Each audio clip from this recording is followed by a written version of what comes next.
Hello students, I hope you all are doing well. So today's topic is principal thirst of physics. तो आज हम discuss करने वाले हैं फिजिक्स के प्रिंसिपल थर्स्ट। तो क्या मीनिंग होता है प्रिंसिपल थर्स्ट का? ठीक है, तो बेसिकली मेन आइडिया सिद्धांत क्या है फिजिक्स के पीछे।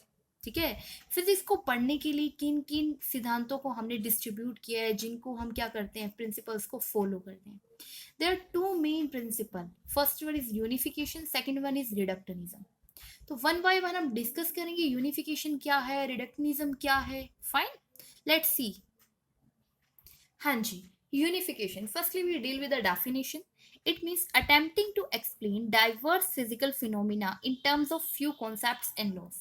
Basically हम क्या कहते हैं कि डिफरेंट डिफरेंट जो डाइवर्स फिनोमिनाज होते हैं, ठीक है, जैसे कि अगर आप लगा लीजिए एप्पल का नीचे गिरना, सैटेलाइट्स का मूव होना अराउंड एज ए प्लैनेट, ठीक है, जैसे अगर आप देखते हैं हमारी अर्थ का सन के अराउंड मूव होना, मून का अर्थ के अराउंड मूव होना। तो बेसिकली ये सब मूवमेंट्स जो हो रही हैं, एप्पल नीचे आ रहा है, कोई भी चीज क्या करती है, ग्रेविटी डाउनवर्ड अट्रैक्ट करती है।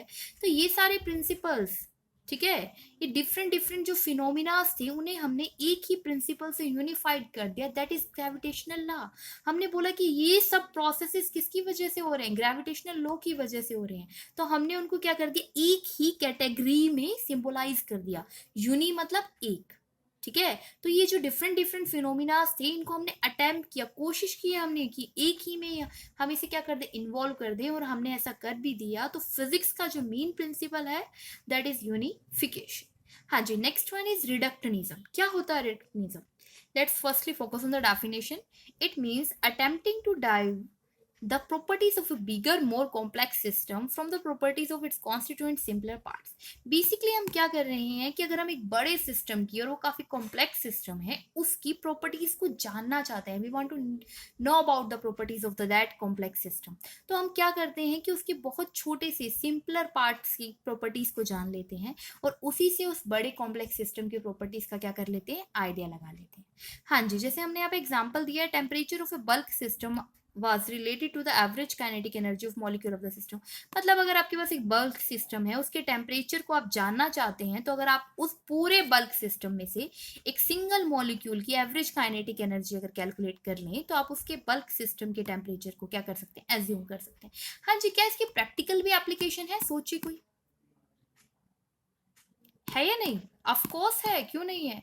देखिए, आप लोगों ने देखा होगा कि जैसे एग्रीकल्चर डिपार्टमेंट में अगर हम देखें, फील्ड स्टडी पे अगर हम जाते हैं, अगर हम भूमि के बारे में जानना चाहते हैं कि इसमें मॉइस्चर की कमी है, सीड्स कम है, या इसमें मतलब क्या लिमिटेशन आ रही है, तो ऐसा तो नहीं होता कि हम पूरे ग्राउंड की क्या सुपरविजन करते हैं। हम क्या करते हैं, थोड़ी सी सॉइल लेते हैं और उसको क्या करते हैं, लैब में एक्सपेरिमेंट कराते हैं, चेक कराते हैं कि हाँ इसमें किस चीज़ की कमी है। तो हम क्या कर रहे हैं, उस पूरे के पूरे जो फील्ड थी उसकी प्रॉपर्टीज को जानने की कोशिश कर रहे हैं, सिर्फ एक छोटे से बाय पार्ट से, ठीक है। तो that is also a reductionism. हम बड़े कॉम्प्लेक्स सिस्टम को जानना चाहते हैं, और सिर्फ कब किस चीज से हम उसकी नॉलेज को गेन कर रहे हैं, एक छोटे से कॉन्स्टिट्यूएंट सिमिलर पार्ट से। That is all about the reductionism and unification. Let's move to another topic. हाँ जी, और next topic is physics in relation to science. देखिए, फिजिक्स माना कि ब्रांच है साइंस की, बट स्टिल फिजिक्स बहुत सारी साइंसेस, अगर आप देखिए साइंस की और भी बहुत सारी जो ब्रांचेज हैं फिजिक्स की, साइंस की बहुत सारी ब्रांचेज हैं, जैसे कि मैथमेटिक्स, केमिस्ट्री, बायोलॉजी, एस्ट्रोनॉमी, इन सब में भी हेल्प करती है। ऐसा नहीं है कि फिजिक्स सिर्फ फिजिक्स में हेल्प करती है, सो एक्सटेंडिंग इट इज।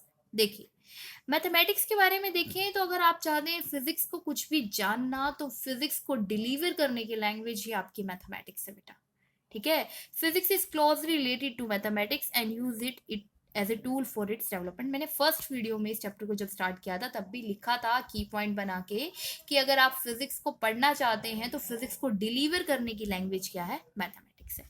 ऐसे ही देखिए, अगर आप केमिस्ट्री में, अब आप देखिए कहाँ केमिस्ट्री में फिजिक्स कहाँ यूज हो रही है, ऑफ कोर्स होती है। अगर आप एक एटम के स्ट्रक्चर को जानना चाहते हैं, ठीक है, तो एटम के ऊपर क्या करते हैं हम, एक्स रेज को क्या करते हैं, बम्बार्ड करते हैं। तो वो एक्स रेज जब उस एटम के ऊपर स्ट्राइक करेगी तो वहां पे क्या होगा, डायफ्रैक्शन फिजिक्स का ही एक फिनोमिना है, ठीक है, जिसे आप क्लास 12th में बहुत एंटायरली डिटेल से पढ़ेंगे। लेकिन अभी ये जान लीजिए कि अगर आप एटम के स्ट्रक्चर को जानना चाहते हैं तो हम उस पर एक्सरे स्ट्राइक कराते हैं, और वहां पे जो प्रोसेस होता है दैट इज डायफ्रेक्शन, वो किसका प्रोसेस है? फिजिक्स का है। और बेसिकली ये सब क्यों जाना जाता है? अगर आप देखो पीरियोडिक एलिमेंट अगर आप सेट करना चाहते थे, पीरियोडिक एलिमेंट में आप लोकेशन सेट करना चाहते हैं, हर एक एलिमेंट का एटॉमिक वेट कितना है, एटॉमिक मास कितना है, तो वो सब चीजें कैसे जानोगे आप जब तक आपको एटम के बारे में पूरी नॉलेज नहीं होगी? और उस पूरी नॉलेज के लिए क्या करना पड़ रहा है? उसे जानने के लिए हमें क्या करना पड़ रहा है? डायफ्रेक्शन का प्रोसेस अपनाना पड़ रहा है। तो एक्चुअली केमिस्ट्री को किसकी हेल्प लेनी पड़ रही है? फिजिक्स की। Now how physics contribute to the biology, let's see. हाँ जी, देखिए it is as all written, physics also help the study to biological science optical microscope. देखिए अब बायोलॉजी में क्या होता है, बहुत सारे, जैसे हम लीव्स के बारे में, फ्रॉग, फिशेज, जैसे बहुत सारे क्या होता है लिविंग थिंग्स के बारे में जो हम डिस्कस करते हैं, उन्हें जानने के लिए, क्योंकि अभी क्या है, अगर हम बहुत ही माइक्रो लेवल पे देखना चाहते हैं, ठीक है, तो हमें क्या यूज करना पड़ेगा? माइक्रोस्कोप यूज करना पड़ेगा। और माइक्रोस्कोप कहाँ से आया? फिजिक्स से आया। तो बायोलॉजी को जानने के लिए आपको किसकी हेल्प लेनी पड़ी? फिजिक्स के इंस्ट्रूमेंट्स की। तो इसी टाइप से क्या है कि बायोलॉजी को भी फिजिक्स सपोर्ट करती है। Next we discuss about one more exciting field that is astronomy. देखिए बच्चा पार्टी, हाँ जी देखिए बच्चा पार्टी, तो एस्ट्रोनॉमी में क्या है? The astronomical telescope developed in physics are used for observing planets and other heavenly bodies in sky. Basically पहले क्या होते थे, अगर हम देखते थे कि कोई भी स्टार की मूवमेंट देखनी होती थी, ये सैटेलाइट्स वगैरह तो बहुत बाद में लॉन्च हुए बेटा।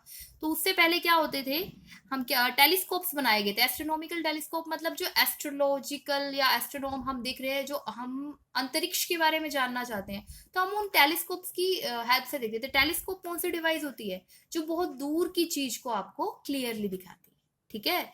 तो ये जो हेल्प हुई वो किसने की? फिजिक्स ने की। और कौन सी फील्ड को सपोर्ट कर रही है? फिजिक्स, एस्ट्रोनॉमी को। तो इस लेक्चर में हमने डिस्कस किया कि फिजिक्स डिफरेंट डिफरेंट साइंसेस को किस टाइप से क्या करती है? सपोर्ट करती है।